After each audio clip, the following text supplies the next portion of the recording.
পুরী সমুদ্রে প্রেমের ঢেউ, লৌহ গৌরাঙ্গের নাম রে ছবি শুটিংয়ে ব্যস্ত সৃজিত মুখোপাধ্যায়।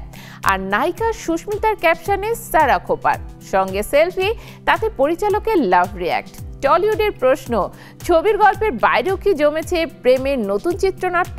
উত্তাল সমুদ্রে যেন এবার প্রেমের সাক্ষী।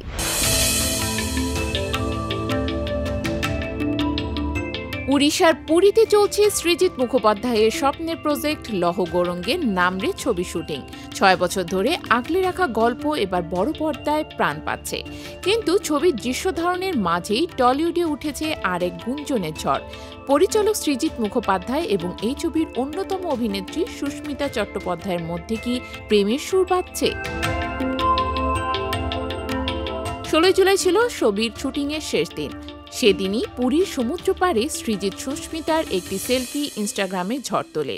ক্যাপশনে সুস্মিতা লেখেন স্যার আখোপার। এরপরেই নেটিজেনদের চোখ কপালে, কেউ বলছেন এটা কি নয়নের মনে করার ইঙ্গিত। পরিচালক নিজে ছবিতে লাভ রিয়াক্ট দেওয়ার গুঞ্জন যেন আরও পাকাপোক্ত হয়েছে।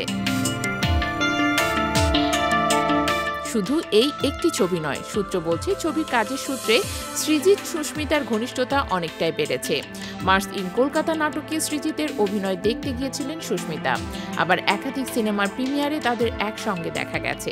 পরিচালক মহলের বন্ধুবান্ধবের সঙ্গেও নাকি সুস্মিতার দারুণ সখ্যতা। পরিচালকের ঘনিষ্ঠরা বলছেন দুজনের বন্ধুত্ব এখন চোখে পড়ার মতো। অনেকে মনে করছেন বিষয়টি বিশেষ বন্ধুত্বেরই দিকেই এগোচ্ছে।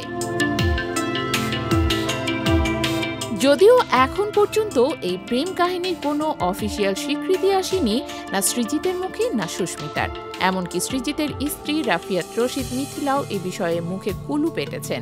টলিপাড়ায় অবশ্য একটা পুরনো গল্প ফের মাথাচাড়া দিয়ে উঠেছে। সৃজিত যখন যে নায়িকাকে নিয়ে সিনেমা বানান, তার সঙ্গে বিশেষ সম্পর্ক গড়ে তোলেন।